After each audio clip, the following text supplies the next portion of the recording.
Already തീരുമാനമായ ആയില്ലടാ. ആയി എവിടെ? ഇതിപ്പോ തുടങ്ങിയതേ ഉള്ളൂ. നിനക്കാളെ മനസ്സിലായില്ലെന്ന് തോന്നുന്നു.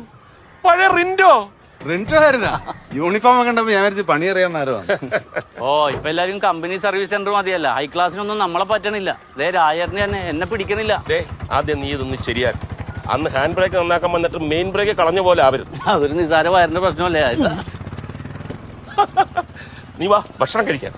നീ വന്നിട്ട് പപ്പടം കാച്ചാന്ന് വെച്ചു. ബാക്കി എല്ലാം സെറ്റാണ്. സാമ്പാറുണ്ടല്ലേ? ഓക്കെയാണ് ഓക്കെയാണ്. മറ്റന്നാ പോവല്ലേ? രാവിലെ എറണാകുളം പോയി എഗ്രിമെന്റ് കൊടുക്കണം. എയർപോർട്ടിൽ പോയിട്ട് 7 മണിക്ക് എത്തിയാലും മതി. അപ്പൊ നാളെ ഫ്രീ ആണ്. അപ്പൊ നാളെ ഫ്രീ അല്ല. ലോകത്ത് എവിടെയാണെങ്കിലും ഞായറാഴ്ച മുഴുവൻ ഉറങ്ങി തീർക്കാനുള്ളതാ. എടാ നാളെ ആ ധർമ്മന്റെ മോളുടെ കല്യാണമാണ്. അവനും ഭാര്യയും വീട്ടിൽ വന്ന് വിളിച്ചാണ്. അച്ഛാ കുറെ നാൾ കൂടിയിട്ടാ പെണ്ണ് കാണില്ലാത്തൊരു വരവ് വരുന്നത്. എന്നെ നാളെ വിട്ടേക്ക്. എടാ അവര് നമ്മുടെ അമ്മുവിന്റെ കല്യാണത്തലേന്ന് വരെ വന്നതല്ലേ.